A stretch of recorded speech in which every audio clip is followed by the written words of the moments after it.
देव्हाडी येथे रेल्वे फाटक बंदीच्या आदेशाचा नागरिकांनी विरोध करत रस्ता रोको आंदोलन केले। भंडारा जिल्ह्यातील तुमसर गोंदिया राष्ट्रीय मार्गावर तुमसर रोड देव्हाडी येथे उड्डाणपुलाचे बांधकाम पूर्ण करण्यात आले असून देव्हाडी परिसरातील 2 भागामध्ये विभागणी झालेल्या नागरिकांना सुलभ वाहतुकीकरिता रेल्वे गेट क्रमांक 532 जवळ भुयारी मार्ग तयार करण्याचे नियोजन रेल्वेद्वारे करण्यात आले। बांधकामाची संपूर्ण तयारी सुद्धा झाली। अशातच भुयारी मार्गाचे बांधकाम पूर्ण न करताच या ठिकाणी पूर्वीपासून अस्तित्वात असलेले रेल्वे गेट कायमस्वरूपी बंद करण्याचे आदेश रेल्वे प्रशासनाने दिले। या आदेशाचा विरोध करीत नागरिक एकवटले असून त्यांनी दिनांक 10 फेब्रुवारी रोजी सकाळी 6 ते सायंकाळी 5 वाजता दरम्यान आंदोलनात्मक पवित्रा घेतला। या संदर्भात कोणत्याही प्रकारची पूर्वसूचना ग्रामस्थांना दिली गेली नाही। सदर रेल्वे गेट कायमस्वरूपी बंद झाल्यास नागरिकांना रहदारीसाठी मनस्ताप होणार आहे।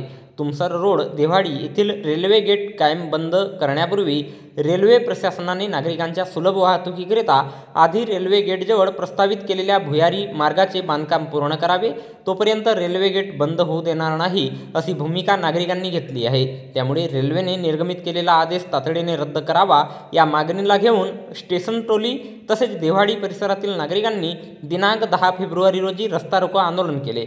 या आंदोलनात परिसरातील नागरिक मोठ्या संख्येने उपस्थित होते।